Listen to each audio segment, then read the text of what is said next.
Hello, good morning Nigeria, good morning Adama, good morning to whoever you might be, wherever you might be this lovely Friday morning. It's a pleasure to see you once again. This is Safi Breakfast Show. We're coming to you live from our studio here in Baja Bure Hills. My name is Abdullahi Ahmed. Thank you very much for joining us. And my name is Brenda, and I welcome you all on Safi Breakfast Show. It's a very wonderful Friday morning. Welcoming them into the studio and not on the show. Oh, okay, good. Wherever they might be. Yes. Bedroom, offices, shops, stores, supermarkets, wherever they might be this morning. Online, offline. Alright, I hate to do this to you, but I mean, when you wake up and you get dressed and you look into the mirror and it looks like you're attending an Owambe and you know that's not what you're going to do and you know you're going to the office. I mean, don't you feel as if, like, let me just turn it down a bit? As much as that's my way of saying you look good this morning. Yeah, as much as I try, because I tried my best to see that I avoid a lot this morning. I don't think you tried. No, I did. I did. I woke up this morning. I had different mindset about the jewelries I wanted, right? And if I had worn those jewelries, I know for sure you'll be like, okay, are you going for some function after now? I mean, this is the function right now, because I see you saying you're trying or you tried. I tried. But anyway, nobody's complaining here. Don't get me wrong. Nobody is complaining here. This is It's not all, but Abdul does. He doesn't know how to say you look good. He has to just play into the whole thing. He plays into it. At the end of the day, the statement still remains that I look. I mean, I thought the memo says keep it simple. I mean, that's why thank God for being a man, really. Because the thing is, you don't have to the try. problem is you guys don't know you overdressed or something. Really? Yes, you do. By doing what? Wearing the glasses is overdressing? No. There are certain ways you're overdressed too. How? Perhaps why you look at me and say I'm overdressed is maybe the makeup. I have one ring. When it comes to fashion, you can't take it away from me. So don't even go. Anyway, how are we doing this week? It's been great. It's been fantastic news, cherry news, mixed feelings. Have there been fantastic news that I missed? It's just about mindset. Really? Yeah. Just put yourself somewhere. Make it positive. Perhaps that was why I felt I had cherry news. If the news is bad, I don't think there's a perspective where you can be like, oh, this is good news. No, in fact, this early, I woke up since around 3 a.m. I was just off on the internet when I stumbled on something. Someone said something.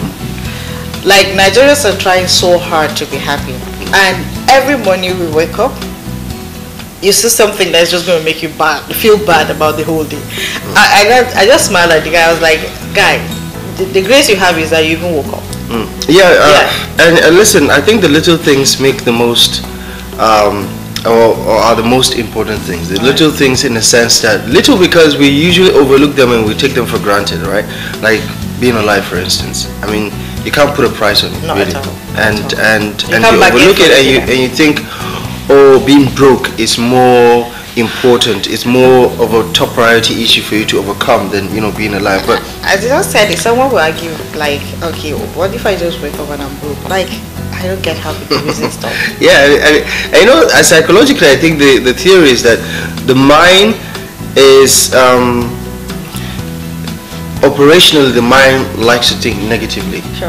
So it takes some sort of discipline to nudge it into thinking, oh, look at the bright side of things, look at this, look at the positives, and look at all of that. And I guess that's a challenge that most of us as human beings have to deal with. Another thing is most people don't really check their mental health. They just throw in the towel easily because things are happening. You understand? Things are happening. They decide to follow what is happening. But the positivity in us should be what really brings out the best of what you see every day.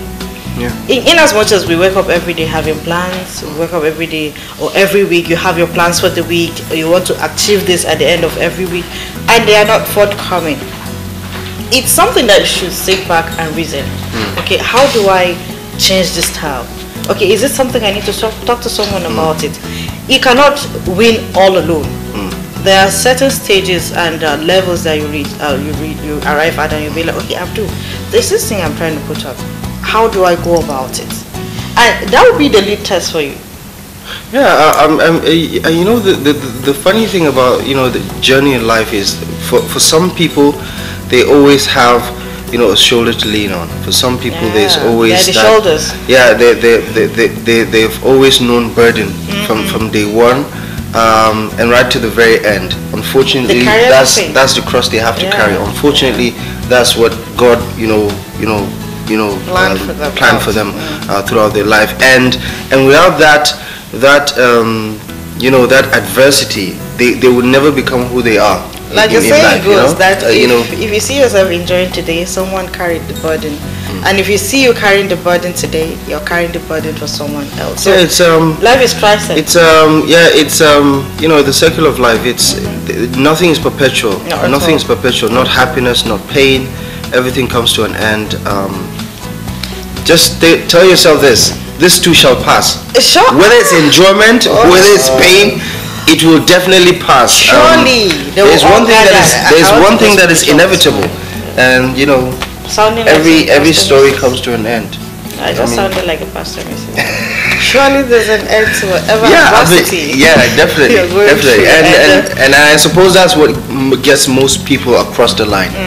That spirituality, to understand that there's an ultimate being that is designing your destiny, and that if you commit yourself to him, he's going to make things easy for you. And I suppose that's what we all want. We want an easier path to our goal. I love how much people really take certain decisions. Let's take a cue from Boko Haram victims. Yes, when you look at one that was a Boko Haram victim that left his or her comfort zone, I think hustle is an attitude. It's for you to be able to make things work for you. When you see the way these people deliver with the little in which they have, or in environments where they found themselves right now, you marvel. You be like, wow. It's an attitude they have in them, that okay, you know what, I just need to survive. Wherever I find myself, I need to move on. I don't need to stay stagnant, so people don't look at me like beggar. And for most people, I think, while it's about attitude, it's about discipline, it's about mentality, it's also about a lack of choice. Right. If you're a parent and you have children to look after, you don't have a choice but to provide for them. Certainly. You could decide to be a deadbeat parent and run away, but at the end of the day, if you're a person with integrity, you will do whatever it takes to provide for those kids and to put clothes on their back, to put food on the table, to provide for your family, to protect them, and all of these things. And yes, there are so many people who would never go through this in life. They will never know this kind of pain, and that's okay. That's life. All fingers are not equal, but at the end of the day, it is what it is. So this brings me to a very particular conversation I was having yesterday. Yesterday I was on a queue waiting to get some Danwake for myself, and why did you lower your voice when you were about to say Danwake? As if I didn't lower my voice. I was just... She eats Danwake, obviously, and as finely dressed as as posh as she looks, she eats Danwake. So don't say Danwake, don't disrespect Danwake. Say it with your chest. Say it with your chest. Okay. So the guy met me that he knows me from. Was he surprised to see you on the queue? No, he wasn't. Okay. Because I have sent him. You guys used to meet. I have sent him. Okay. So we got talking, and we saw some students at about 8:55. Right.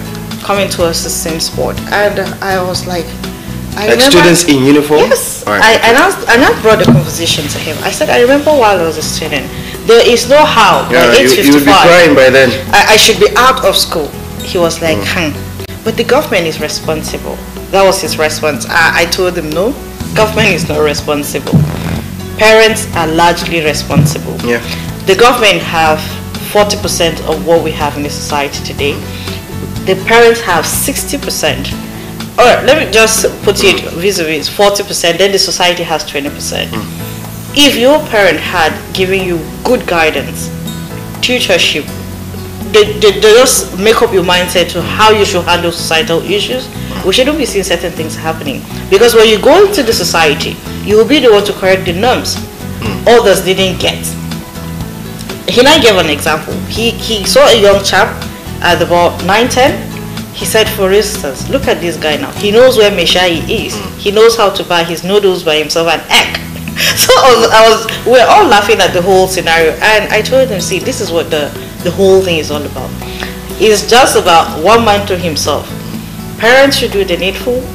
The society is already there for you to shape you. In fact, the way you come, so it receives you. Then the government has its role to play to making provisions of infrastructure and hosts of others. So one of these things is it's about us.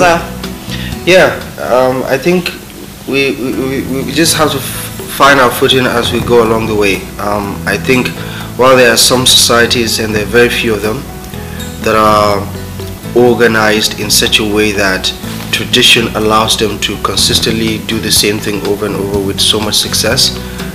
For most parts of the world, everybody just has to figure out things on his own. Right. There are laws and all of these things, but I think a sense of community is fast ebbing away because the economy has pushed us, and I think it's consumerism to a large extent, where you have to work twice as hard as our parents did in the 80s and in the 90s and the 70s. I mean, life wasn't all about work and making money in the 70s and 60s. It was about family, it was about upbringing, it was about culture, it was about religion and all of that. Those were the values then. I mean, there's still a value now, but to a great extent, everybody just is thinking about where the next paycheck is going to come from. And that is taking our minds and attention away. He gave an example of that. He said, you see this in Guanefa, there's this man. In fact, you dare not talk back at your senior. He imposed himself as this little master in the community. I mean, and we all practically grew up like that. People. But now it's lost out. Yeah, but then again, you can't blame it on one particular individual. Not at all. That was self-responsibility. Yeah. You never know what's going to come around 100 years from now. All right, let's talk to some more, pressing issues around political developments. The APC and the PDP are still dealing with some internal issues. Let's start with the APC, shall we? We're hearing that Simon Lalong has been presented to President Muhammadu Buhari and is likely going to be the Director General of the Tinubu Shetima Campaign Organization. How do you think that is going to play out? To some large extent, I had a phone conversation with a friend. There are times where you sit, you empty your head to put on some new things. So we got talking. I think he's an APC store too. I called actually I was like, what do you make of this? I feel there are more to it than meets the eye shop when it comes to politics. And I don't know what modules they use in bringing out a campaign director or director general of campaign. For me, it's a no-no. Reason being that Lalong for me is not that good to person. He's reserved to some large extent. He doesn't have that kind of capacity. I think it's strategic. I mean, campaign DJ is listen. It has when you are goes a lot really. When you are, on a ticket that is this scandalous and controversial, I think the major reason why Lalong is the campaign DJ is to diffuse the whole Muslim ticket thing, right? Because Lalong is, of course, obviously a Christian. Comes from a part of the north that has a lot of connections with the church establishment. I think don't fear for him. He's going to be good. But me as an individual, I fear for him. He's going to be okay. However, though, I think he has his work cut out for him, because now he looks like a traitor in the eyes of his brethren. Right? My point exactly. That's why I fear for him. Yeah, because when you fear for him, it's as if his life is no, it's not. No. Alright, standing down I'm trying to sell this ticket right now. Yeah, well, it's politics, It is politics, but then again, I think it's self-inflicted. It is because at some point in time, a lot of people thought that Lalong was also one of those, on the list for the VP for the VP shortlist, and turns out he was not even considered by the committee that submitted the list. And you look at the APC Northern Christians summit or seminar or meeting a couple of weeks ago, and you realize that where does he start from if his campaign DG and is officially presented? Already the family is divided against itself. So. Good news for the PDP, I guess. But for the Labour Party and for NNPP, just in case you're thinking that the PDP is the only one in contention, but also with regards to the PDP, we understand that the former Vice President and the candidate of the PDP, the flag bearer of the PDP, has met with the, how do I describe him in a way that it's fair and it's also accurate?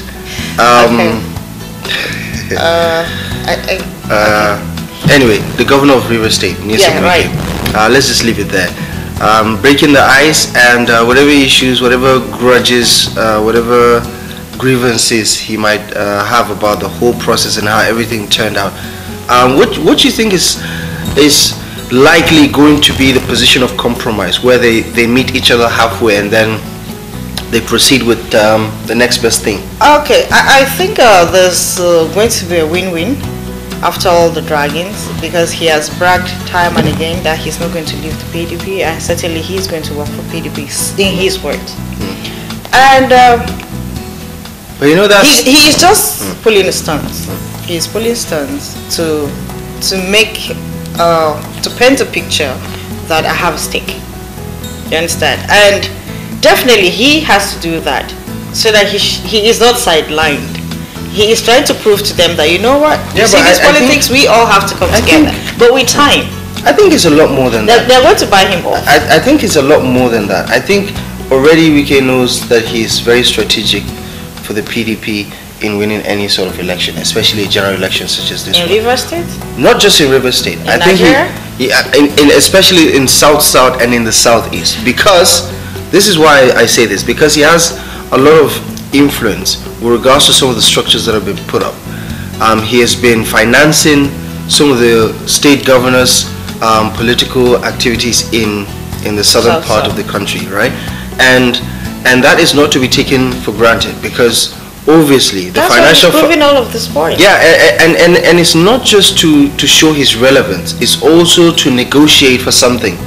Sure. And we understand that he's trying to negotiate for a one-term deal, although it's not official yet, but it's been widely reported. And the national chairman removed. Yeah, and then they're saying something about northern domination of the PDP in terms of the BOT, the leadership positions. And I said, you knew all of these things going into the Congress and the conventions. No, he did say them at that point.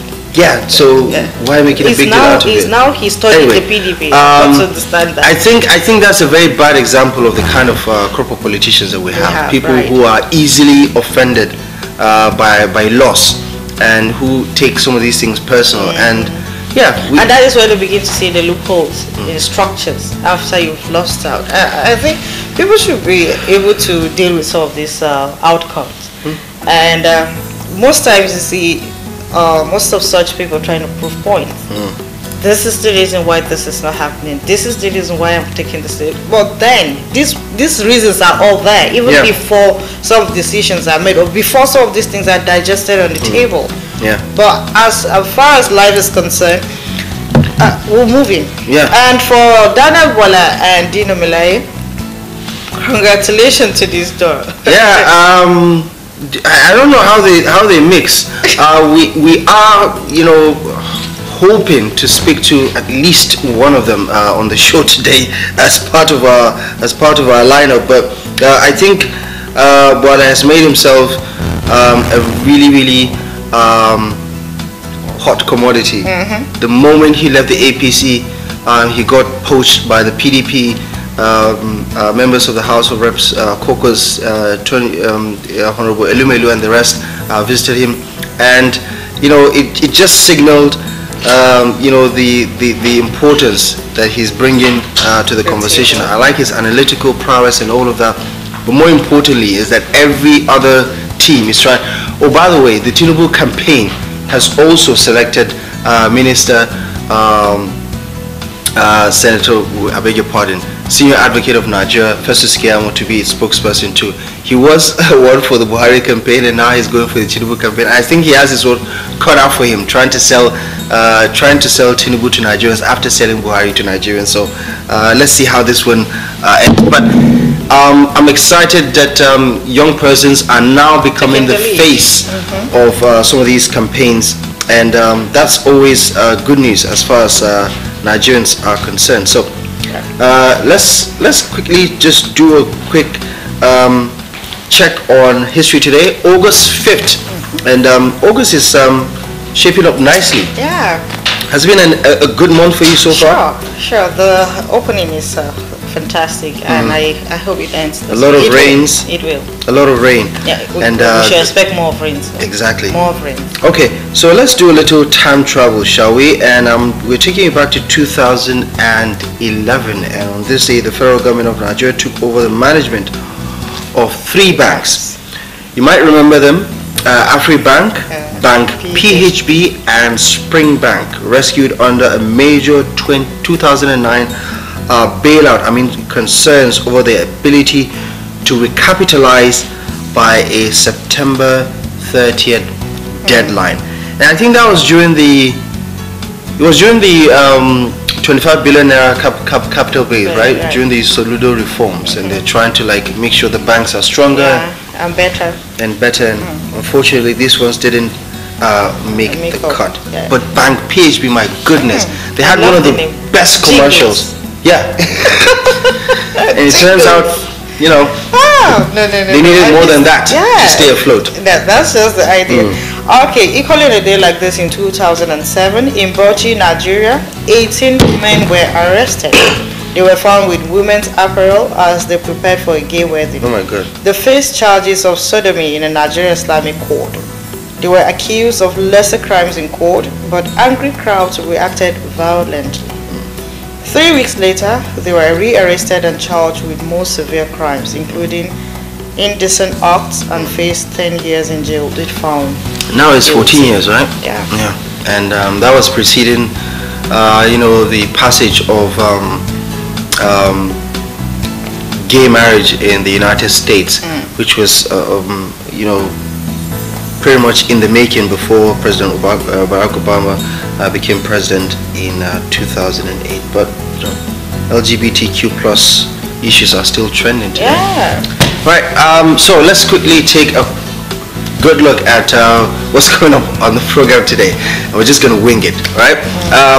We are going to get in touch with the newly appointed spokespersons of the Atiku campaign, and that is, of course, to get Barrister Daniel Bwala, the one of 2 appointed spokesperson of the Atiku campaign, to give us a sense of what Nigerians can expect from an Atiku presidency, and what the messaging is, what the manifesto is, to pretty much encapsulate it, and why they believe their man is the right man for the job. Alright, also on the show this moment, as always, Bumi and Annie will be joining us this moment to speak to effective learning, taking cue from signs of a failing standard of education in Nigeria. Yes, remember, I think a week ago she was here to introduce that topic. There's going to be a continuation regarding this same talking point. Yeah, we do have open access also in the lineup, so prepare to be a part of a conversation that I believe would definitely get you in the mood to add your voice to the conversation around PVC collection, because there's a lot of apathy around not just the voting but even collection of PVC. The latest data has been revealed state by state, and we get to know whether there is an improvement in Adamawa State by way of registration as well as collection. So we look forward to hearing from you whether or not you have registered and whether or not you have collected your PVC and what you intend to do with it come 2023. And as always, the lineup is not complete if we don't bring to you punchline, the daily dose of selected national dailies, what we have on our social connect platform. All of this we're coming up with this morning on Saturday Break for sure. Just after the break, the newspaper review comes up.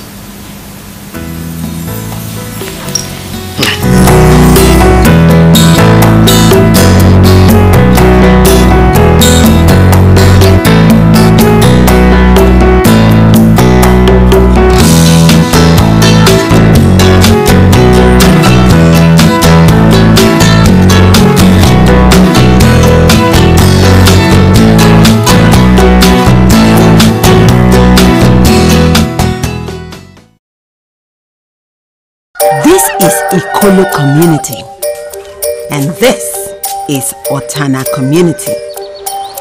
As election time nears, politicians arrive with money. Members of Ikolo community sell their vote, but Otana community refuses to be settled. They vote for the candidates of their choice. I do solemnly swear that everything after election, the Ikolo school needs repairs, but the politician has already settled them. Otana hospital needs repairs too. Otana community demands action and gets results. Your vote is powerful. It builds the future. Don't be settled. No sit down look. No sit down look. Make una no sit down look oh. You wait till everyone is gone. Then you unleash your uncultured attitude. You wait till everywhere is still. Then your claws turn dark. Your venom is coated with blood. Your breath is just hanging, waiting to unloose. I smell your thick sweats of discomfort. I smell hatred for my type. That's why you do what you do. You are a pandemic, locking down my future. I am a woman and a human, and not a tool to satisfy your immoral urge in 5 minutes. You say because I dress to seduce you. What about the 2-year-old girl you raped? Did she also dress to seduce you? What about the 6-month-old baby in diaper? You are not man enough. Else, you would have sought my consent. Your inferiority complex is what is driving your blood. You said I am the weaker sex, but I am not. You are, because you are not man enough. You are like a thief in the night. That is what you are. I am a woman. I am strong. I am intelligent. I have a life and a future. Let's stop rape. Say no to rape. This message is powered by Gotel Communications.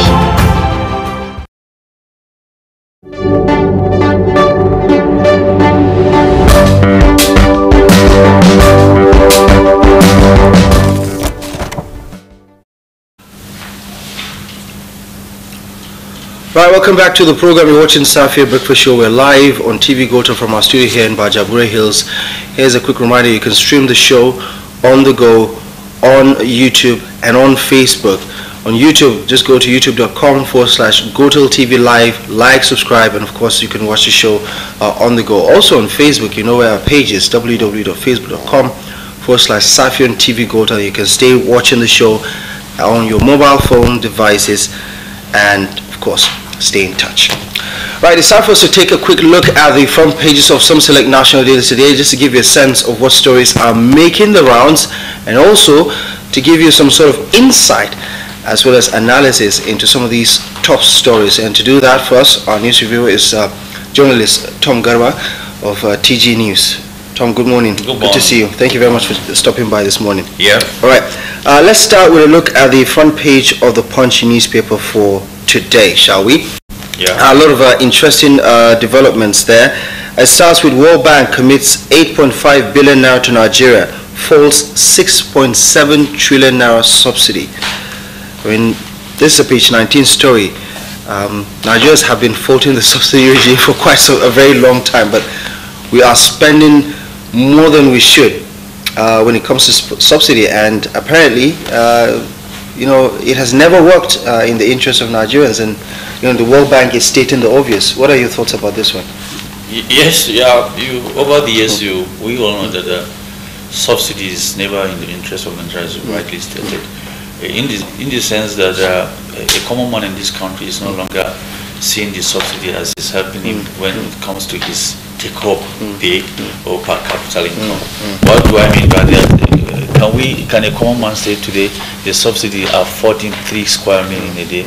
Can the subsidy helping Nigerians to see that I can buy fuel at a very good takeaway price?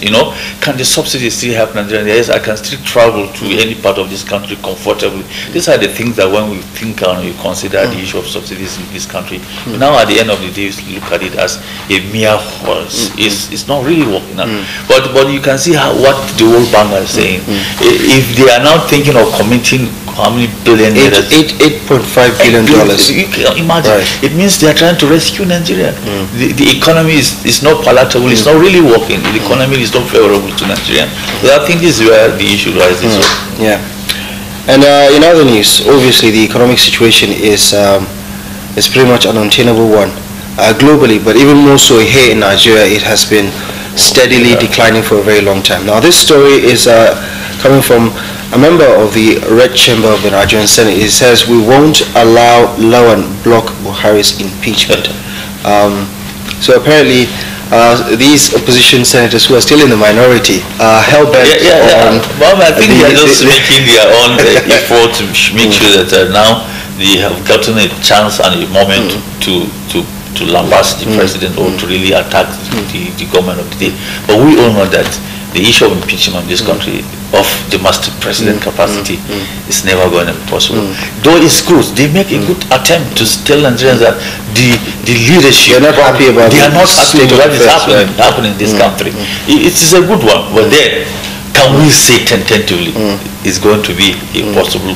Well, it's some of them are really just flexing their political muscle just to perhaps gain some sort of political currency to boost their own image. But of course, this is a page 14 story. Just take a look at which of the senators is actually credited with making that statement. In other news, federal government to generate 160 billion naira, which is good. But guess where it's coming from? From your calls and from data tax. So it's not as if Nigerians are not paying enough already through VAT and all of that. There's going to be increase in data usage in this country. Right. Is that what it's really trying to say? Does it really mean it's going to cost you more to make calls and to also use data? If this is what we're talking, then it boils down to what we're actually saying. Is all these things ready for Nigerians? Are we really ready for this? Are Nigeria happy with the work? Is it really going to help Nigerians on all this? Well, if it is what is going to help us in this country, I would still think it is good. But then, what is the possibility that Nigeria will be okay when it comes to a total... Because for most Nigerians, this is the government going deeper into their pockets. Because, I mean, you charge some of these companies more money from all of these things. It's the end users, it's poor Nigerians who want to make cheaper calls, want to serve the internet with cheaper data that are not going to be able to do that. Yes, even at the moment I want to tell you that we make calls and use data at a very expensive rate. If you go outside Nigeria, I'll tell you this. But now, if we're adding more pains to what we are already passing through, I think it's really not good and it's not welcome. All right, Tinubu Shetima on a political note. Babachir biting finger that fed him, says Shitu, former Minister of Communications, Mr. Adebayo Shitu, there, saying that the former Secretary to the government of the Federation is biting the finger that fed him. Yeah, you see, my brother, we woke up today, we found ourselves in a political halabalo situation. There are a lot of walking ups and down. And I think, for my own reason and understanding, the likes of Babachir are just trying to pass the message that, of course, we are in the party, but we want some certain things go straight. Sam Babachir was with Tinubu, he worked for Tinubu. They were trying to coerce him to the extent of force him to say, no, let's do it this way. Let's feed a Christian candidate so that the issue of this Muslim-Muslim disparity will not be an issue. He said, no, it must be Tinubu. And they brought Tinubu. For only God what knows what transpired between him and Tinubu. Now he's saying that we are not going to support him because this is not the arrangement and agreement. The Muslim ticket is not going to sell out. So I think people should spare Babachir for his stance now. He's just trying to make Nigeria make some certain things go straight, and the reality of what transpired behind the doors, him and Tinubu is not coming forward in this. Public domain. It's safe to say that APC's internal crisis is very far from over. Now, Nigeria is mourning, of course, some very notable public personalities, and in this story it says President Buhari mourns Emeritus Professor Mabogunje and ex-Inspector General Balogun. They both have passed on Of course, most notable. Yes, so rest in peace. Yeah, most notable, of course, is Tafa Balogun as IG during the Obasanjo era, and of course was ousted in a very unceremonious manner. Yeah. Let's talk politics, because that's the biggest story on the front page of the Punch newspaper for today. Weekest camp condemns PDP's anti-South posture, seeks redress. Now here are some of the writers. PDP cannot have BOT party chairman, others from North, weakest loyalists. Ours is a democratic party. We adhere to our constitution, says PDP spokesman. Lamido backs Atiku, weakest reconciliation, and weakest men demand equity and justice. I mean, did you think it was going to, get to this? Yeah. After the convention, did you think it was going to be this, bad for the PDP after the convention, you understand PDP, there are a lot of aggrieved members of the party. The party went disarray, so to say, at that convention level, and building to primaries, there are a lot of things that happens in the party. Senior critical party stakeholders, OK, Tamboas, and whoever, they were just at the knives of one another. So at the end of the day, it's somehow... But that's politics, isn't it? It's normal, but rather it's settled for Atiku, and which was a very good one. The country celebrated the success and the winning of Atiku.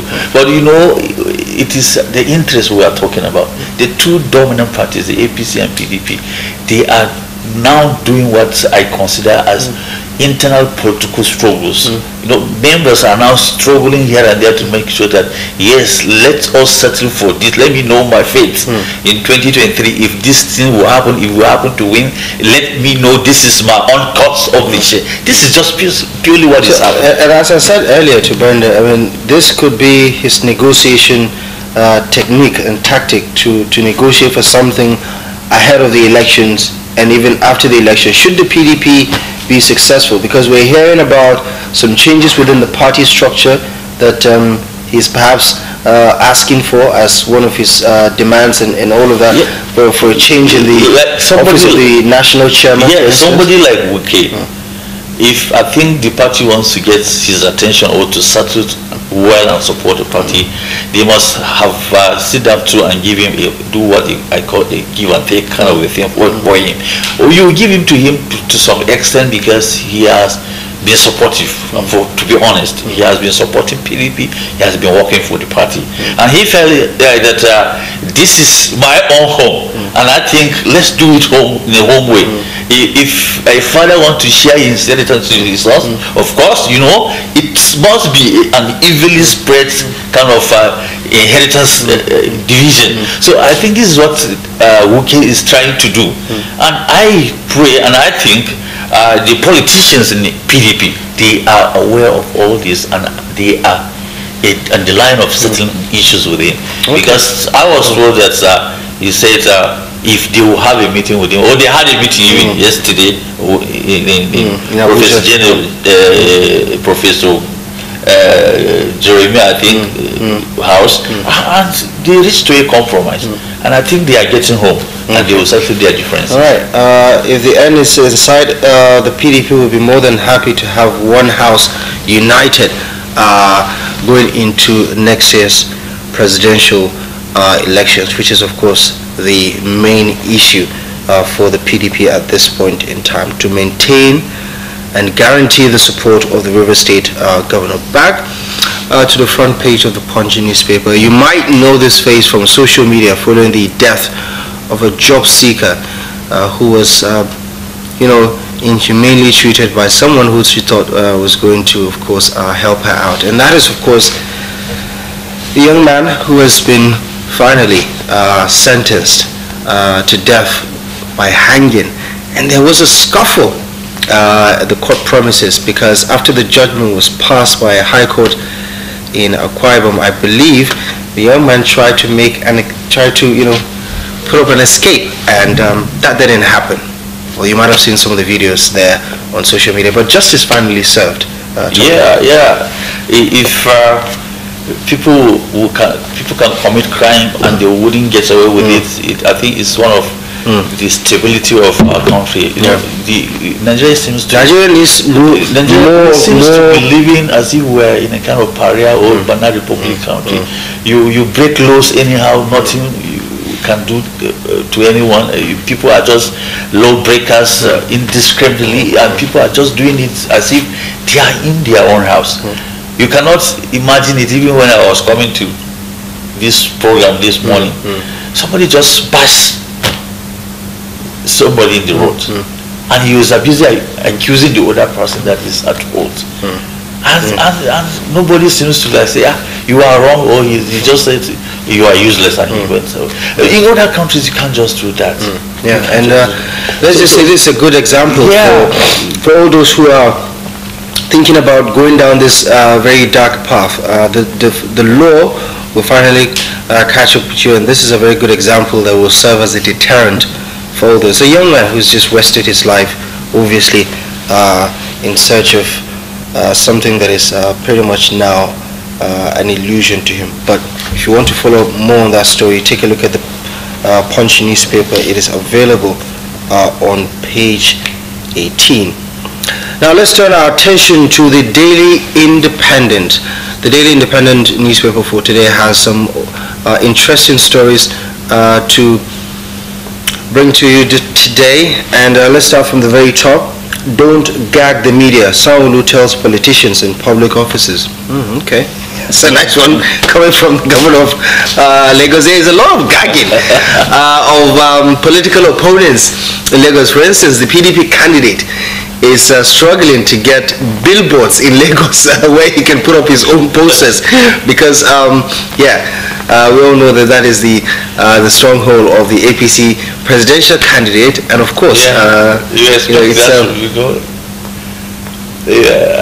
gagging the media can be very hard in this our 21st century journalism, especially because of social media and easy access to information nowadays.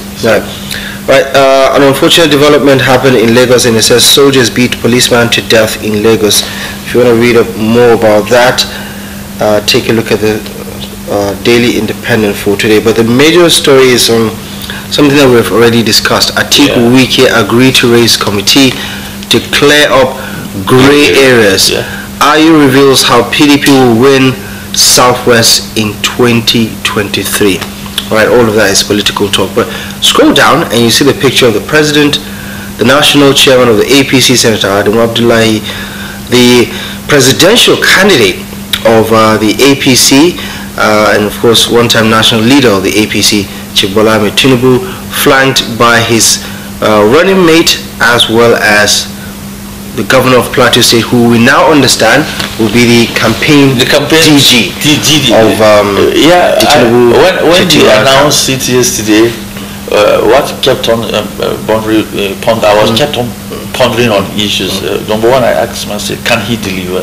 Number two, I was saying, what strategy will he use to really convince Nigeria, especially the Christian voters in Nigeria, to vote for Tinubu. Number three, then you think that's his biggest task? Because I think it's strategic that they chose him, because he's a serving governor, and of course he's also. What I'm saying, Mohammed, is that in Plateau already there are serious contentions on whether APC will win 2023 or not. Why? Because before 2023 journey, Plateau, we all know that it's somehow a PDP dominated state. So a lot of things that happened, APC won. But then it's like they are trying to go to the drawing board, the voters by analysis. Trying like say, this state is PDP. So if Lalong from Plateau and it's now the DG campaign for APC to bring Tinubu on board, then I'll now look at it. If the Muslim ticket has been a pain in the hearts of so many Christians, how can he convince them? If he's going to convince them, to what extent? So these are the things I think, and the hard work both him and everybody in the APC must work on.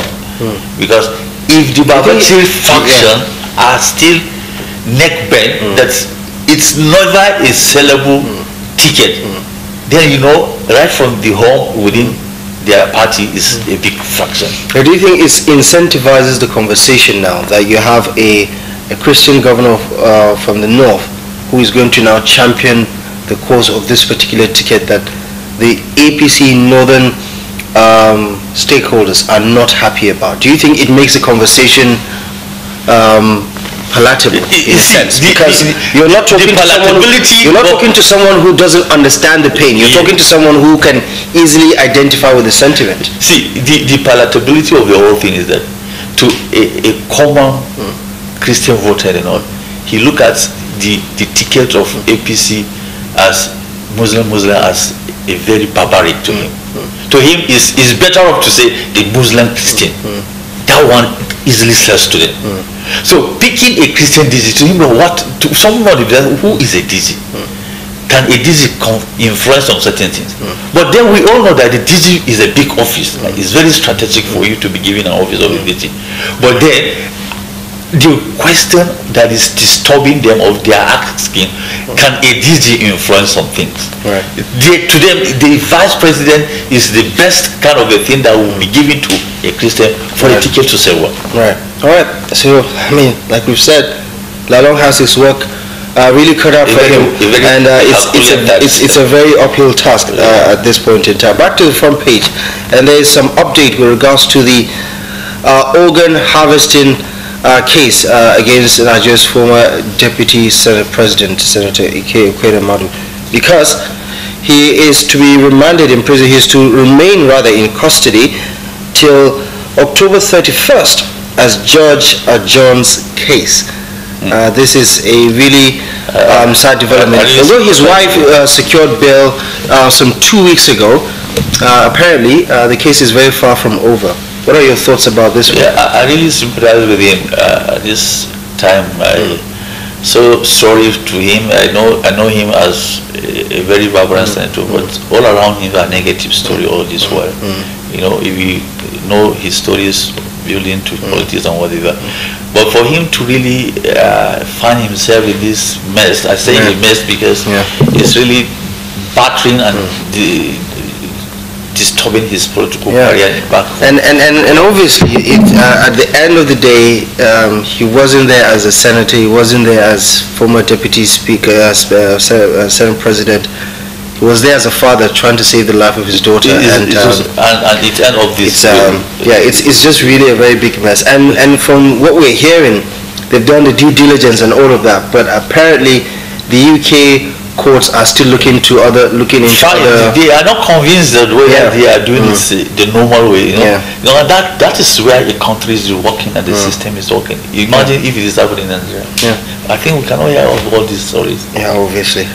So wish him all the best, and of course, let the course of the law, prevail on this matter. Ekiti Guba election, court throws out suit challenging Oyebanji's victory at APC primaries.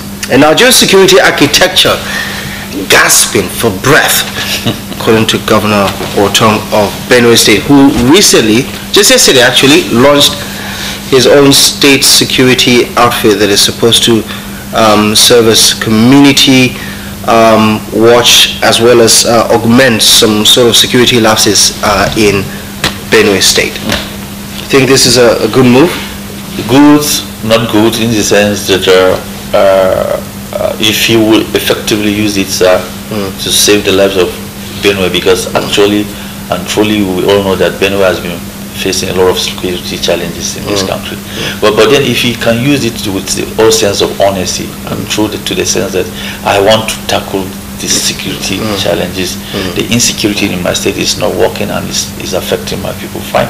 But then if he is trying to use it the way politicians will just handpick the security architecture, maybe because of 2023, and then it does not really work it. And that has been the argument of state policing. If you allow the governors to have their own security apparatus as state policing, what would be the true sense of that they are going to work effectively, not for selfish reasons? You know, that is the question, and that is the bothering issues that Nigeria has been asking or wanting to make sure that before a governor will have his own securities architecture. Then let the country sit down and look at it critically. Let there be fail-safe so that... let everybody knows that he's not going to attack or he's not going to be shunting other people because he's a governor. He has security on control over it. Right. Let's finally take a look at the front page of the Daily Trust newspaper. There are some stories that we've already taken a look at, but there is an even bigger one on the front page of the Daily Trust newspaper, and it speaks to the very major story there.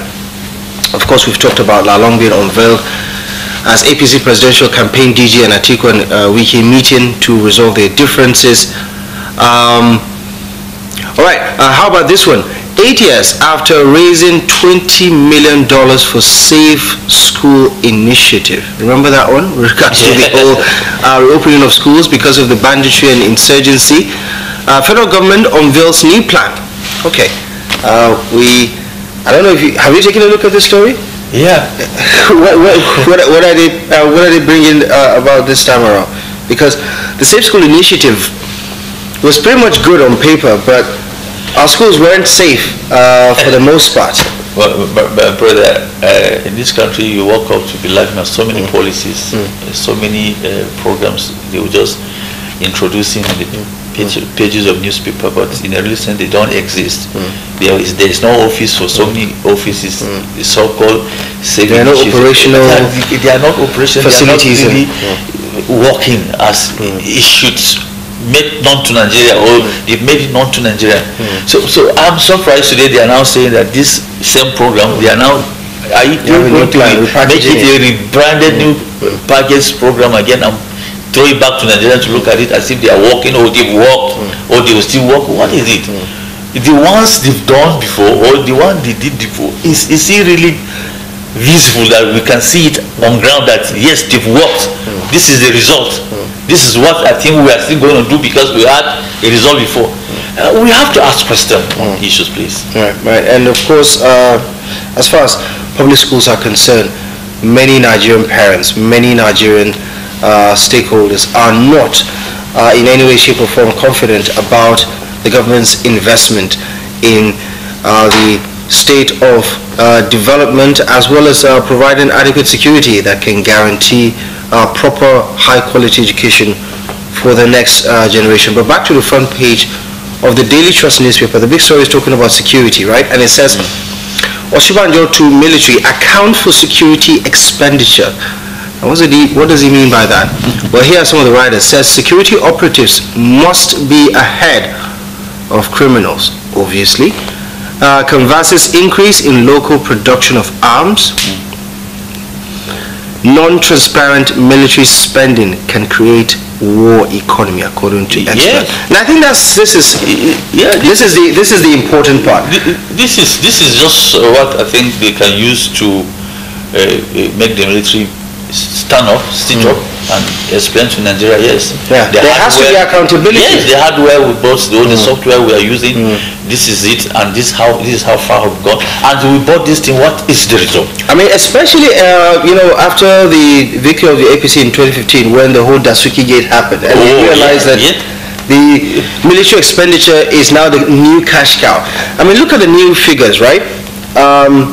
From 2015, the expenditure. The expenditure on military hardware, for instance, went from 988 billion naira in 2015, right, to in 2021, 1.96 trillion naira. With a supplementary budget of 722.5 billion naira. I mean, this is a whole new economy. This is something that is killing the economy. One of the things that is just destroying Nigeria's economy because you cannot with this whole lot of money, but the security is not improving. What is all this, please? We have all this money spent, and today you cannot sleep with your two eyes closed. Banditry, kidnappings, killings, the Soko Boko Haram metamorphosis to Iswap. What is it with the whole lot of money spent? I think Osubanjo is right to ask, let them account. We need transparency in all these monies they've spent for the sake of Nigerians, please. Right. Yeah, I mean there are more questions than answers on this one. I mean, if you're trying to solve a problem like this with money and you spend this much and the problem is still not solved, maybe the problem isn't money. Maybe the problem is something else, and we all think the problem is something else. Perhaps the money is just a means to an end for some people who are really cashing in big time and cashing out also, as far as this insecurity is concerned.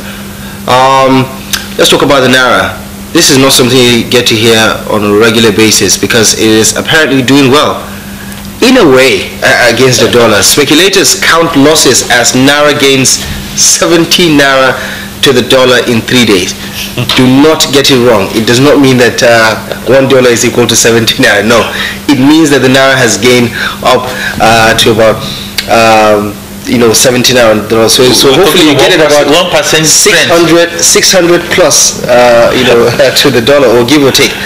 This is of course after that 710 jump just a couple of days ago. So yeah, the Naira is trying to rebound. I feel the Naira will get strengthened in a few days to come, but the way it is going up and down, and it's affecting everyone. Yeah. It's just too bad that we've gone down the drain of our Naira standard and Naira strength. Yeah. The Naira that used to be almost equal to $1 today is just in a laughable state. I think it called on Nigeria to pray, to work and to really unite with the government of the day to make sure that the Naira gets strength. Okay. Finally, let's talk about this one. ASU strike. Kaduna Varsity insist on resumption. Lecturers adamant. Remember, Governor Rufai says that if they don't get back to work, he's going to sack them. Because as far as he's concerned, he's doing the needful for them. They have no reason to join. He meant it.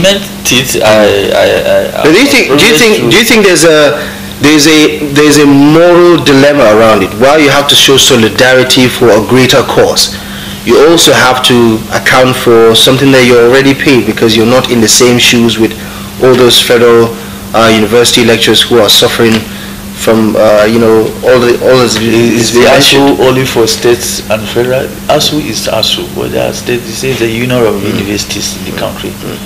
You understand? So, but I think the strength of the governor, why he's saying this, is because he sat down with them. He said, let them understand. They refused at the state level. They refused to understand with him that they are with the mother ASU. But they say, so fine, if you are the mother ASU, I am bringing, it's my own state. It belongs to the state government of Kaduna. They don't want an isolated solution. So he's serious about it because he has done that before. Right. The first instance, they tried to stop the governor when he sacked close to over 3,000 teachers. Also went on track. He done that and he got away with it. But now, if I think it's better to sit down with him, because it's a time that if he say he wants to do it, he do it. Yeah. Especially because state universities are purely funded by states, and I think the state governors need to step up, because there are some state governors that are doing well by the universities, and then there are some state governors that are just doing poorly managing those universities, and you have a feeling that why do they have the state universities in the first place? Tom, thank you very much for the analysis and for your insight. Really appreciate you very much for stopping by this morning. All right. And that is it for the newspaper review this morning. Feel free to take a look at any of these newspapers to do some further reading so you can get more details and more information about any of these stories you might find interesting. Do so by grabbing a copy or visiting their individual website or their verified social media pages. Brenda will be joining you shortly after the break, and she'll be taking a look at our commentariat to bring you up to speed with some of the comments making the rounds on our Facebook page. Stay with us.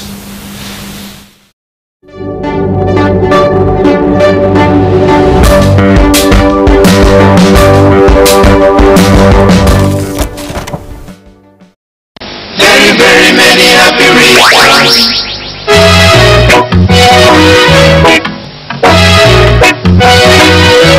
The local organizing committee for the 80th birthday anniversary in honor of His Excellency Air Commodore Dan Suleiman retired, the quintessential icon, would like to invite friends and well-wishers and the public to a week-long activities in honor of this illustrious son and enigma, which is scheduled to hold in Guyuk as follows. From the 3rd to 5th of August 2022, medical outreach is scheduled to hold at Central Primary School, Guyuk. The organizers have also put together a novelty football match in honor of this icon, billed for the 5th of August 2022 at Central Primary School's Guyuk by 3 p.m. In the same vein, the investiture and coronation of His Excellency Air Commodore Dan Suleiman retired will hold on the 6th of August at the Dijon and Sanda Square, Guyuk by 10 a.m. While on the same day, there will be a civic reception put together in honor of this distinguished Nigerian to follow immediately at the same venue by 11 a.m. The IOC would like to call on the public to join us in the celebration of life and God's unending mercies in the life of His Excellency Air Commodore Dan Suleiman retired. Announcer Prince Medan Zefanfua MNI, Chairman Publicity Subcommittee for Local Organizing Committee.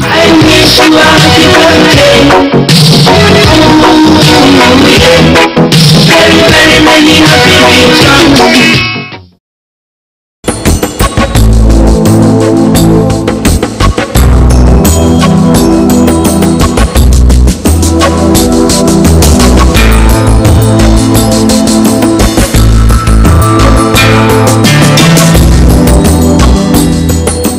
For more on all discussions on Saturday Breakfast Show, follow us on Facebook. Visit www.facebook.com/Safia on TV Gotel.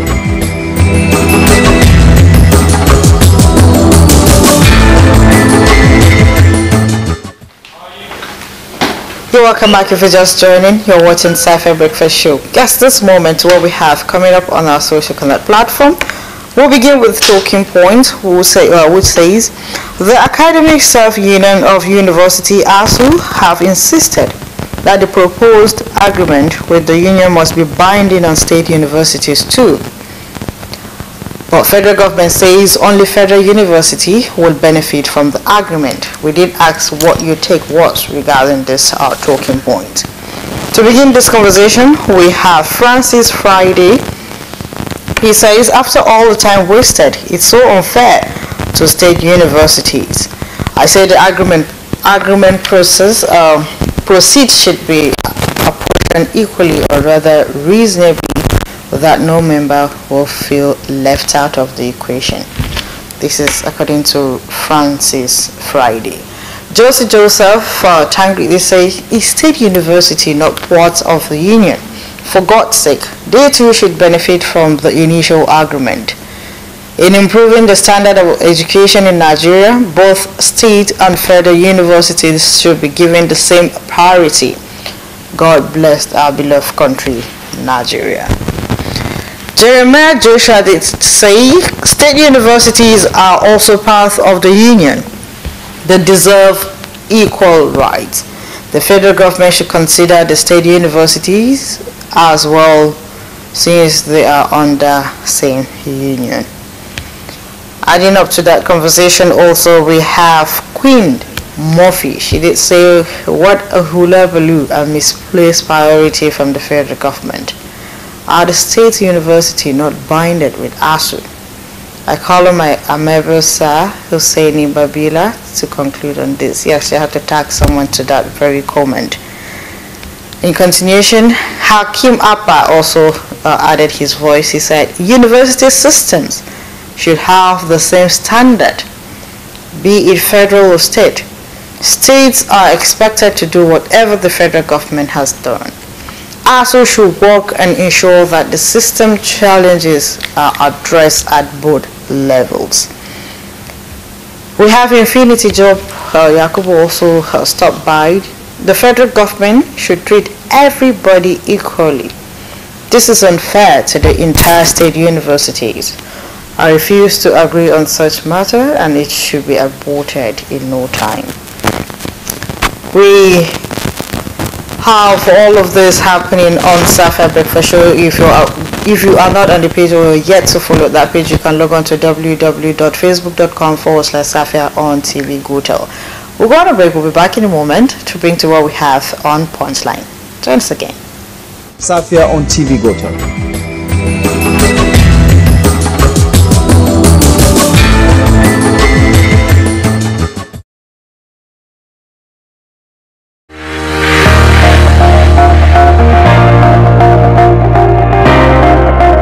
Every day, we are exposed to a variety of information from the larger society and on social media. How credible are such messages? Nobody loves to be deceived. Nobody wants to be fooled. Stop the creation and spread of fake news. Don't be in a hurry to share messages. Verify facts and source before spreading. Fake news is harmful.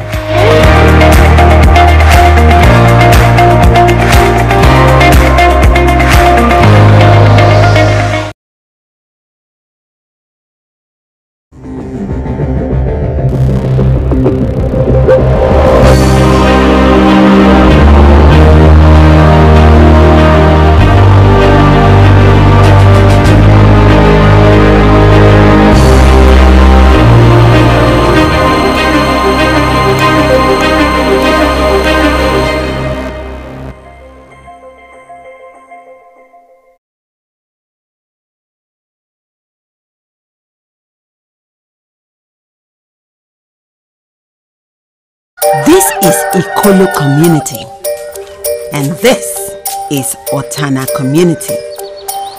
As election time nears, politicians arrive with money.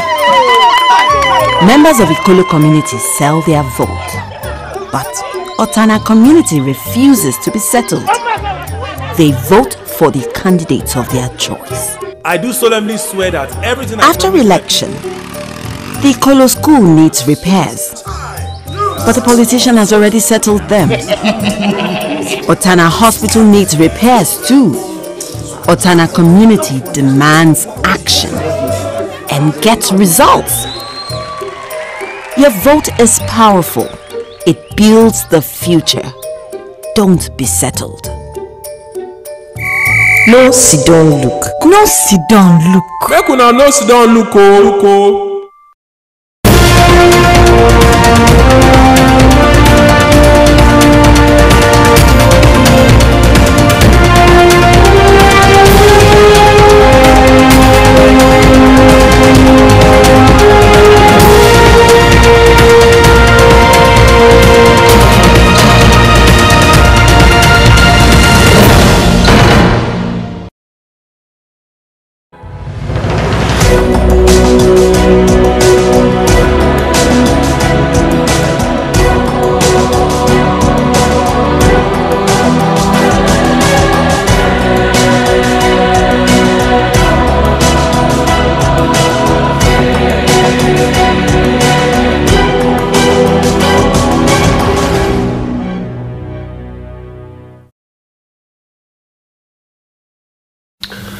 Welcome back to Safia Breakfast Show, live on TV Gotel, live on Facebook, live on YouTube. Check out our streaming on YouTube page, www.youtube.com/Gotel TV, live on Facebook. You know where to find us is facebook.com/Safia on TV Gotel. And of course, you can watch the show on the go with ease on your mobile devices. Now, today on Punchline, we're going to take a look at a talking point that has been trending for the past couple of days since the emergence of that document showing the Nigerian government's commitment to Niger Republic by the purchase of some luxury SUVs to the tune of 1.145 billion naira as part of a strategic security effort around Nigeria's borders. And of course, that is the explanation given by the Minister of Finance, Hajia Zainab Ahmed, in response, of course, to questions raised by journalists about why the presidency or why the federal government is spending this money on Niger Republic in an effort to provide security, which is seemingly lacking here domestically. Now, I have two feelings about this. I think there is an emotional response to this, and then there's the logical response to this. The emotional one is just really immoral at this point in time, with all the crisis, with all the internal instability. The domestic front is really going through a lot right now. ASU, the banditry, the insecurity, the poor funding of the education sector. I mean, the list goes on and on, really. And while for obvious reasons 1.14 billion now might not look like a lot of money to the federal government, it does have a symbolic impact in a sense that it says that, you know, the federal government is prioritizing things, you know, in a very twisted way. And obviously this is something, and I was pointing it out yesterday and the day before, when, you know, a lot of people were making a lot of hue and cry. I said, the thing is, we've been doing this for years. This is not something new, because it's a global standard operating procedure. For instance, the United States, when it spends on security, the money it budgets for the international community, what it gives every country as part of its, you know, security donations, they're all captured in all of these things. What I think is lacking in this sense is to find a way to communicate it to Nigerians in such a way that they understand the reason behind it. You know, it shouldn't be an after the fact something. You know how you put your hands in someone's pocket for good reason. Maybe you're hungry and you want to eat food, and listen, I understand why you're trying to do it, but why didn't you ask me first? Right. You understand? Because then it wouldn't make a lot of sense to me. If this is taxpayers' money, this money belongs to Nigerians, and they feel as if you're trying to do this in such a secret way, and we understand the security challenge. We understand the security challenge across the Lake Chad region, across sub-Saharan Africa. Right. So let's have an open conversation about it. We have committed resources to Liberia, to Sierra Leone, to all of these things, and let's just say this is what we're contributing to Niger, to Chad, to Cameroon, to Benin Republic, as part of an effort, because if they check their security lapses, it lessens the burden on us, because we're the big brother, we're the richer country than all of these other countries put together. I think and that's why shouting wouldn't have come to play, because Nigerians feel they've been shortchanged at this very moment. These things happen, but the way I managed this particular one happened was why lots of opinions came on board. People are finding the whole thing so surprising, and they feel the government is not placing priority on certain issues that are at the front burner when it comes to Nigerian challenges. We're talking about ASU. If eventually this money was paid into ASU's issue, perhaps we shouldn't be having them adding some couple of more weeks, or the extension that is coming to the already existing one that they're faced with. These are some of the reasons Nigerians are trying to point out. But I think only what you said was brought to the table. Okay, right now we have certain things happening to the Nigerian state, and the economy as well is not really going that way. It's nosediving into something different. Okay, let's look at what we can do right now and let Nigerians know. In fact, I am very sure we shouldn't be here talking about this for today. No, listen, I think first and foremost, there's always that chance that Nigerians will overreact to something like this. It's not as bad as it seems, and like I said, it's standard operating procedure. You're your brother's keeper, and in this sense, Nigeria gains more by making sure that these countries are somehow being incentivized to work for us, because if we incentivize it for their government, they help us check their borders, because we know that for the life of me we still cannot protect our own borders. So this is our own way of not bribing the Nigerian government to like help us secure the border, but in a way we're making them loyal to us and say, okay, if ever the need arises, we'll say, okay, we have this concern about Katsina border with you.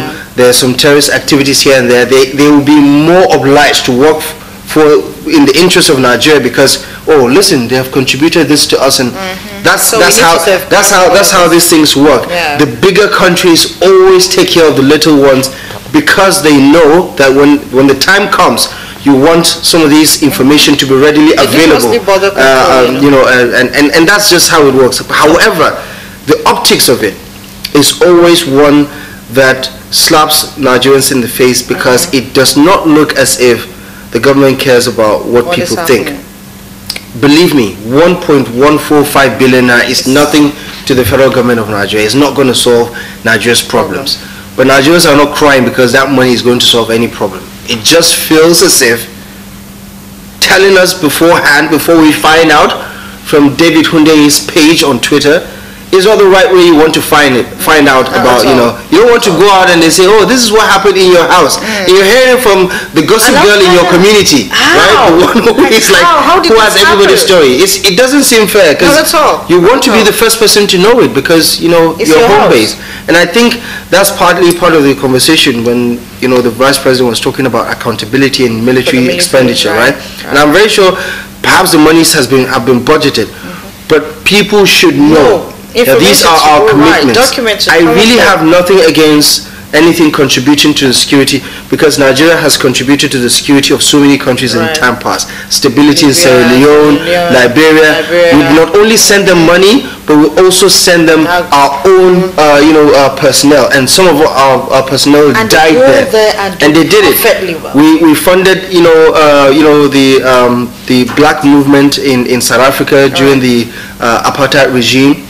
And all of these things. We've always been the big brother of Africa. It's not by name. We've been doing it with money, with all these resources and all of that.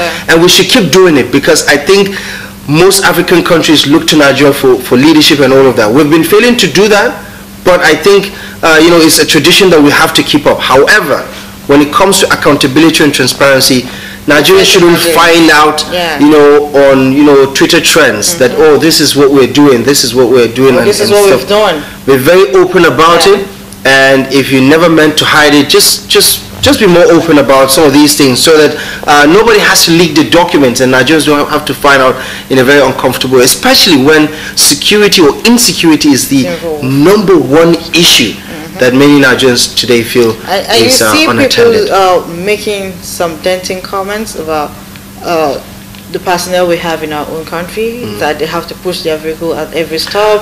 And trust me, give those SUVs to the Nigerian police. I give it 2 months. 2 months. They'll be pushing it in 2 months. All right, you talked about the emotional part. So I was waiting to hear about the logical. Oh, the logical part is this end part. Okay. Yeah, the logical part is that it makes sense to keep all these countries in our good books. Right.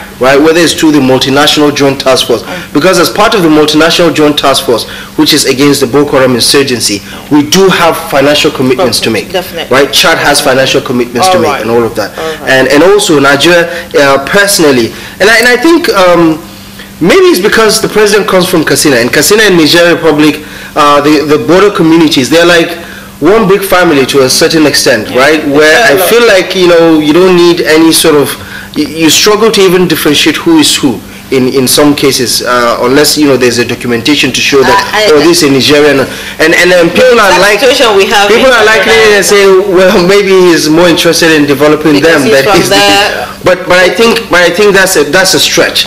The issue really should be how is this going to serve the interests of Nigeria, and also beyond just Nigeria, are we making our borders safe? Are we making our neighbors feel a part of it, because we have a commonwealth to share, right? We have a commonwealth to share, and I believe there are so many other African countries that have been there for Nigeria in so many instances.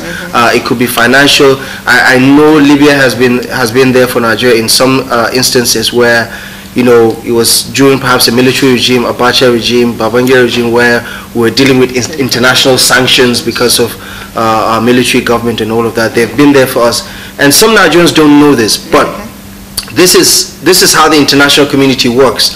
When someone needs help augmenting it, because trust me, we're richer than all of these countries. Human capital.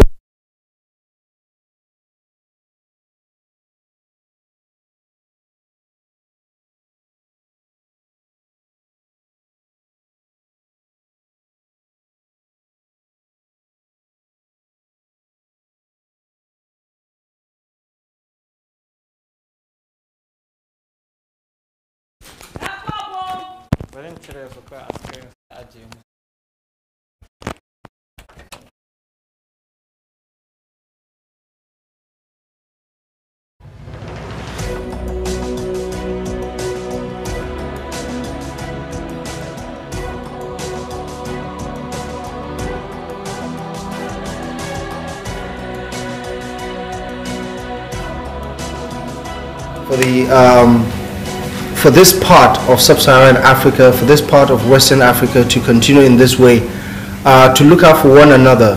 But of course, politicians have to find a way to remain accountable, transparent, and also be very honest about what is going on. Nigerians sometimes they just head of committee regarding a certain issue. I think it's good you tell Nigerians about what you're doing. That's something about the budget, you know, Brenda. That's something about the budget. Nigerians, what you're doing, so Nigerians will be akin to. And I think also, as journalists, we also perhaps need to do more.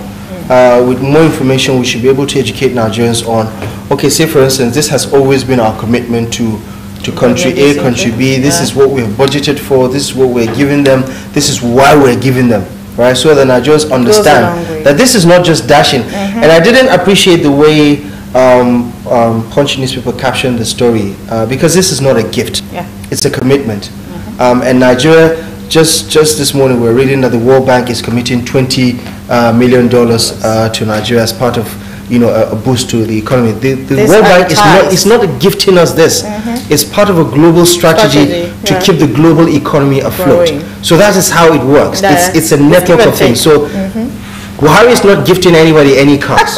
The government is committing this money to. So yes, these are the views that we have about this one, and I'm very sure a lot of people feel strongly about this, feel very critical about this.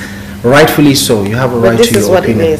This is what exactly. It is. It is a child of necessity. Sure. Okay, this is the most we have for you on Punchline this moment. We'll be back in a moment on Zafia Breakfast Show.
All right, welcome back and welcome to Open Access on Safia Breakfast Show this beautiful Friday morning.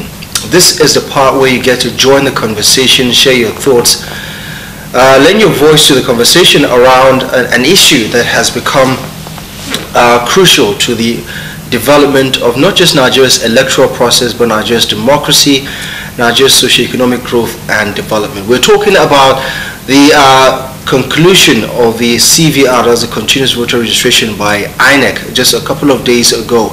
And you can see the rush by many Nigerians who have turned age 18 and those who are even way above 18 but have never registered to collect their PVC. So that has come to an end, the continuous voter registration for now, but of course the collection of PVCs is still an ongoing process. Right up to the election, the Independent National Electoral Commission will be dishing out those PVCs to people who are willing to collect their PVCs. And we say willing deliberately because millions of uncollected PVCs are still stashed in INEC offices across the country. Right. And this just adds to the apathy that many Nigerians have about the civic duty, which in itself is criminal in my view, Brenda. If you're a citizen and you're failing to do your civic duties, you have no moral right to accuse any leader of doing anything, because you're also adding to the problem. Because if you had perhaps exercised your vote, your franchise, maybe we would have had a more reasonable leader in place. But you failed to do so. Would have been the change you needed. Exactly.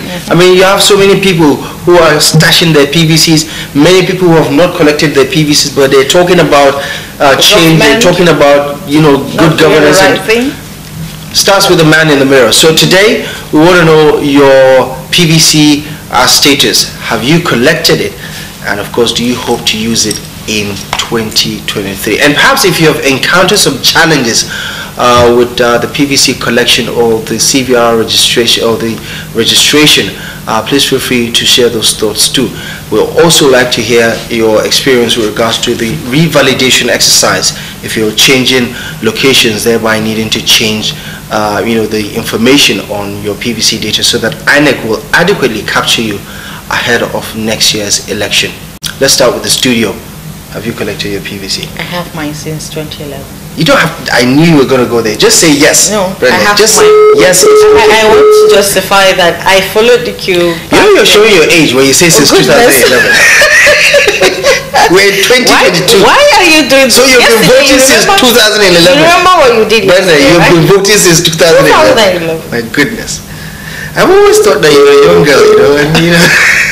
It's just yesterday you gave me a bash and today you're on it. What? I'm just saying you could have just said yes. I creep dance yesterday and you said I was showing today I'm looking at the first 2011. I'm still showing my age. I don't know what next we're going to tell our viewers. I'm not trying to say anything. I'm just saying that there's some people who are going to vote for the very first time next year and you have been voting for anyway. I know she's been voting way before 2011 too. She's just not going to say it. But give us a call. We'd love to hear what you have to say about the experience when it comes to PVC collection. Whether you've collected, I still have it. It's still not the plastic one. I lost it. Yeah. Hello, good morning. Hello, good morning. Welcome to Open Access on Safia Breakfast Show. Who is on the line and where are you calling from, please?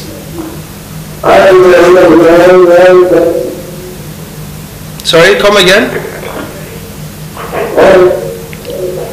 Right, let's move on to a more serious callers. We're talking about a very serious issue here, and we'll appreciate it if you are serious about the conversation. Also, please feel free to give us a call, and we want to have a very meaningful conversation, a productive one about the best course of action. Hello, good morning. Hello. Remember the rules of engagement. When you phone in, do us a favor by turning down the volume of your TV set, or better still, move away from your TV set so that we'll have a free flow of conversation back here on the program. Hello? Hello? Good morning. Good morning, how are you? We're fine this morning. Who is on the line and where are you calling us from? I'm Lazarus Yeruma. I'm calling from Federal Housing Estate. Okay. Lazarus, good morning. Go ahead. Have you collected your PVC? No, but I did my PVC in 2008 And I went to the INEC office to collect it and they started, they didn't found my own. So during the election, I tried to use the temporary one and the refused. So I still went back on February to request the new one. Right. So I just went 2 weeks ago to see whether they have sent the new one. So they say that up to now the PVC is not ready. So, but have they given you assurances that you're going to get your PVC before the next election?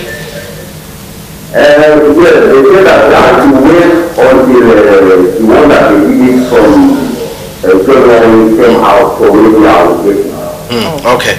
So remain hopeful, and I believe you are someone who loves to vote on election day, right? Yes. Okay. Thank you very much for your civic duty, and of course for doing the right thing. I appreciate you very much for calling. There are people who just want to use the PVC for documentation purposes, as decoration. There are PVCs you see that it's new, it's like it's never been used. And I don't know why people just want to use it for decorative reasons. It's supposed to be used as a form of expression. Go to the ballot. Your PVC is there to make the change you want to see in a society. Your PVC is your voice. Hello, good morning. Hello? Good morning. Hello? Hello, good morning. Alright, we lost that call. Yeah, call back again, please. The PVC is your right, the PVC is your voice. The PVC is that development you want to see in your community. The PVC you have is not for show off, it's not for security reasons. Hello, good morning. Good morning. Hello, good morning. I don't think this caller is up to I'm very sure you're not old enough to have a PVC. With all due respect, let me just share some data with you. I said the August closure of the deadline. This is the breakdown as far as we know, right? From INEC's database. The Northwest has 22.7 million registered voters. The Southwest has 18.3 million registered voters. The North Central has 15.7 million registered voters. The South has 15.3 million voters registered, and the Northeast has 12.8 million registered voters, and the Southeast has 11.5 million registered voters. And of course, the figure as far as PVC collection, it differs state by state, because there are a lot of people, and we were talking about this just before we started the conversation, that when it comes to PVC collection, and I know that we have had some significant boost in recent time because of agitation, because of the push from churches, from mosques, from civil society organizations. There's a form of reawakening of the mind politically for people to become active citizens. You even see people encouraging each other to to go get PVCs. There's a movement I saw on Facebook too. If you're not having your PVC, you can't be my friend. Hello, good morning. Hello? Hello, good morning.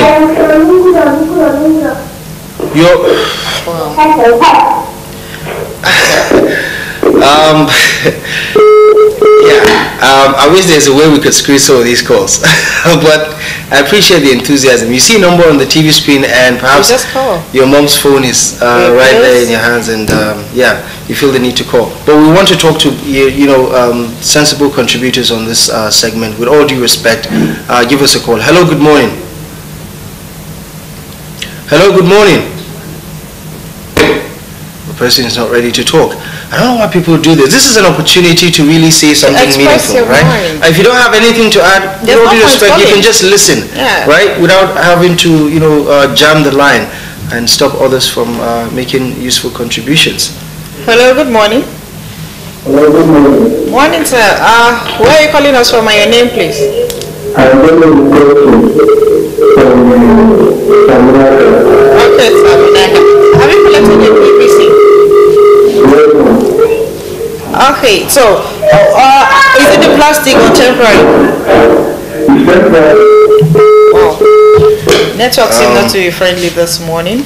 Yeah, well, he ran out of credit. It's very possible. Sure. Anyway, we really want to hear some stories, especially we've heard about someone who needed a new one. has had one since 2008. Needs a new one. And needs to revalidate. Exactly. So give us your thoughts on, with the experience in the registration process, whether you've collected your PVC or not, and of course, if you're interested, share with us your thought about how you hope to use it in the next general election. Because hello, good morning. How are you? We're fine, thank you. Who is on the line? Tagode, Taji. I get it. I don't know how I got sucked into that. See, I told you. This is too extra, Brenda. Like, this is distracting her. She has no idea what we're talking about. And I can't. Hello, good morning. Hello. Good morning. Where are you calling us from? And your name, please. Oh my gosh. Let's move on to thank you very much. Let's move on to more serious goals, please. See, Brenda, I 100% blame you. I don't blame anybody. I blame you. I wish some guys just take responsibility. Just take responsibility for doing this to us, for doing this to our callers. This might as well be a fashion show. Goodness.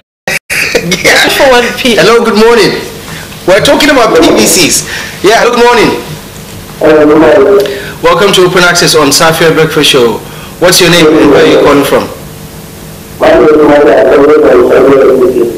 It's good to hear from you this morning. Have you collected your PVC? Okay, when did you register? When did you register? What time? Last year, November. Last year, November. So it should be ready by now, I think right? it should be ready. Do you plan to go back to Michigan to collect it? Yeah, sure. Okay. You hope to do it soon? You hope to do it soon, to collect it soon? What do you want to use the PVC for? To keep it in your wallet or to vote? Right.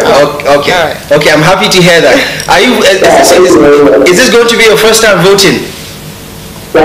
Is this going to be your first time voting in an election? All right. Make the right decision. Make us proud, right?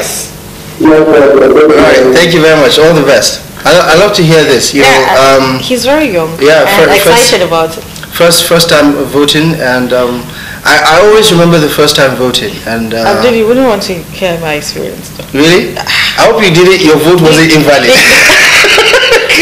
I was removed in the lights early. Not until when they told you too young. Size, not until when my mom came around and told them she's 18. The guys were like, no, she's not. She looks too young to be 18. Hello, good morning. Good morning.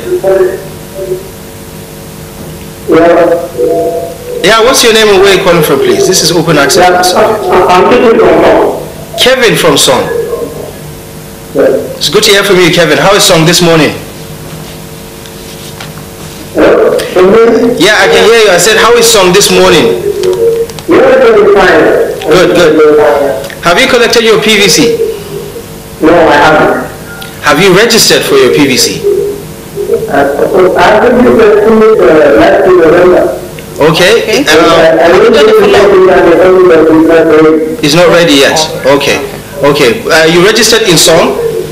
Yes. Okay, so you're close to home. What did they tell you when you're going to collect it? Okay. Just keep a time with them. Do your follow-up.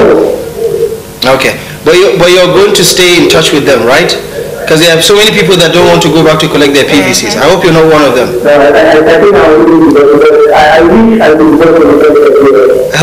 Okay. That's very good. I'm happy to hear that. Thank you so much for being a good citizen. Okay? Thank you very much. All the best. All right.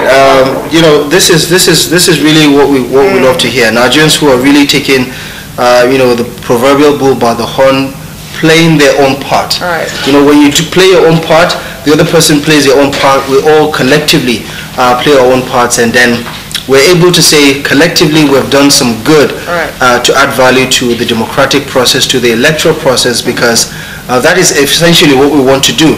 We don't want to end up with a 90 million plus eligible voters on the INEX database, but at the end of the day, it is only 20-35% of those people that will come out on election day and vote. It doesn't make sense. It doesn't. Like in 2019, 35% voter turnout. I mean, we're a country of 200 million people and some 82 million registered voters. It doesn't make sense that only a handful of them come. So yes, more people coming on the INEC database, that means more eligible voters. We want to have a more, engaging, participating. We want to feel the physical presence. Yeah. Yes, it's not about just the. I want the next president to have, some 20-30 million votes. Yeah. Right. And the second runner-up, huge margin. 25. Yeah. So that we know that it's a collective choice. That actually Nigerians decided, emphatically, for who gets to become the next president. Thank you to all those who called and commented on the talking point, and for all those who are only interested in the fashion. We also appreciate all of you for jumping in to the conversation. This has been open access. In a moment or two, we'll be talking about the state of security with, switching up our lineup for today. Apologies, we were unable to get Mr. Daniel Bola to join the conversation today, and also we hear Bumi is going to be unavoidably absent for today's show. We do promise we'll circle back to our talking point next week, God willing. Saturday Breakfast Show returns in a moment. Join us after the break.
Welcome back to Safia Breakfast Show. So before we wrap things up, we want to spend a couple of minutes to talk about the state of Nigeria's security and some of the developing issues. And we have joined us via phone a security analyst by extension, but of course also a political actor in a sense, who pretty much understands the development of things, and a member and stalwart of the new Nigeria political party, the NNPP. Malam Bappo Waziri is joining us via phone from home in Yola this morning. Good morning to you, Malam Bappo Waziri, and thank you very much for joining us this morning. Good morning, it's my pleasure. Correction is New Nigeria People's Party. New Nigeria People's Party. People's Party. Yes, okay. It's a bit tongue-in-cheek. But anyway, I appreciate the correction. So we're not talking NNPP this morning, but we are talking about your former party and its performance as far as security is concerned, or insecurity is concerned.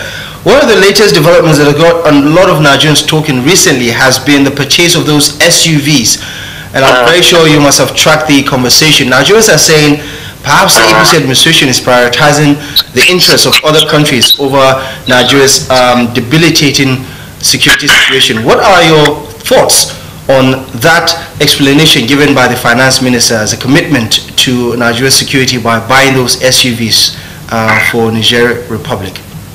Well, Well, actually, first of all, good morning to all viewers and listeners.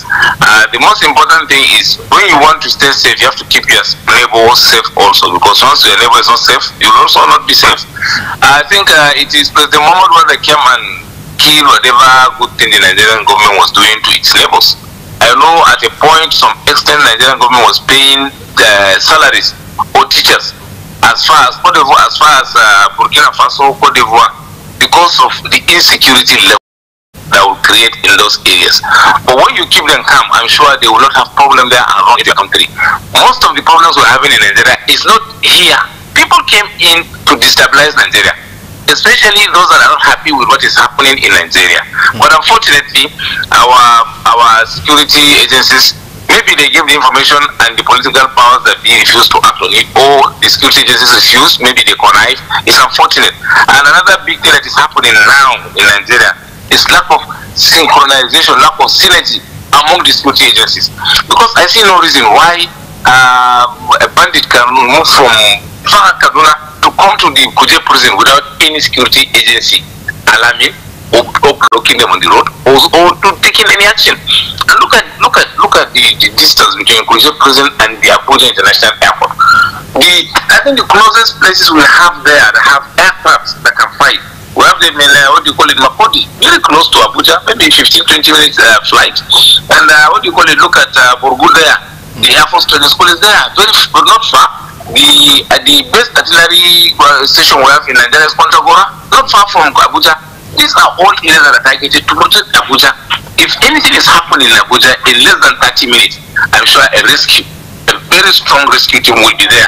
But unfortunately, maybe lack of synergy, or maybe they conspire with the bandits to do whatever. It's unfortunate this thing happened and it took a very long time. How do you explain the ineptitude, the failure of the APC administration to nip this situation in the bud, to the point where Nigerians are saying, oh my God, we miss those good luck days? Apparently that was not the worst case scenario. This situation we're in right now is something that is very scary. We're now talking about lack of security in the Federal Capital Territory, the seat of power, where Abuja now is pretty much scary for most residents. How did we get here, in your view? Well, actually, I think it's good that it's happening in Abuja, because the powers that be will not be safe. The political powers will not be safe, so they will take necessary action. If it happens in Yola, Kaduna, maybe Lagos, or anywhere, they don't mind, because they are not there, their family members are not there. But everybody has run out from his own enclave to move into Abuja. They are there in Abuja. Abuja is very lively, Abuja is protected, Abuja is blah, blah, blah. And now, the thing has get to Abuja, and it is going to be good for Nigerians, because they will now fight it with their own heart, because they want to remain safe. It's not Nigeria that is in them. No, what is in them is how will they remain safe and continue to loot and loot until they loot no more. So it's unfortunate. Look at the very situation right now. What do you make of elections come 2023? Well, actually, elections will happen. Definitely, there will be elections. There will be.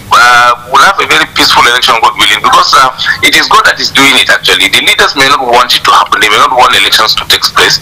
But actually, God willing, we'll have election. We'll have a comfortable, free, fair election that Nigerians will definitely vote APC and PDP out and bring in a new government. Definitely, I'm confident about that. Okay, before we get to that part, I know the politician in you would not resist to say PDP and APC out, but a lot of people would want an apology from Boko Waziri first for marketing APC from 2015 to 2019 before leaving for NNPP. So are you willing to say that apology before you? Well, actually, as far as I'm concerned, I did that to the best of my ability to save Nigeria, because as far as I'm concerned, but it has not. I had a belief what the program that we're going to implement. But unfortunately, immediately we win election, we won the election. The government decided to abandon everybody that contributed, so they decided to bring in people from nowhere. When you look at the composition of the government, they brought in people that they don't know, people that did not even contribute to the campaigns. They brought in their cronies, people that can pay them back. They want to vote positions. Okay. It's unfortunate. I understand all of that, but there's courage in saying I'm sorry for packaging this administration. I didn't do it deliberately to I know. bring people down Nigeria. I did it deliberately uplift Nigerians and Nigeria. Right. I did my best. I did my best. Okay. It's unfortunate that we have leaders that don't think the way we think. So if you want to separate, if we want to separate the Bopo Zero of APC and the Bopo Zero of NNPP, we have to cross that bridge with that apology first. I am one and the same because I did that for patriotism. I'm purely a patriotic Nigerian. I'm willing to support any good cause for Nigeria and Nigerians at all times. So I have no apology in whatsoever. Right. I have no apology for whatever I did. I did it with all heart. All of my heart on it. I was pouring my heart out to bring in the best for Nigeria. But unfortunately, the people that we thought are best, they've become worse than what we expected. I understand that. If people think that, if it's the same Bopo Waziri, then how do you explain it to them? Well, actually, the only thing is if I'm given an opportunity and I fail, then I apologize. But I wasn't given any opportunity to serve anything or anybody. So all I did was to mobilize people to come, let's have a common good government that can provide all of us what we need. That is the most important. It was security.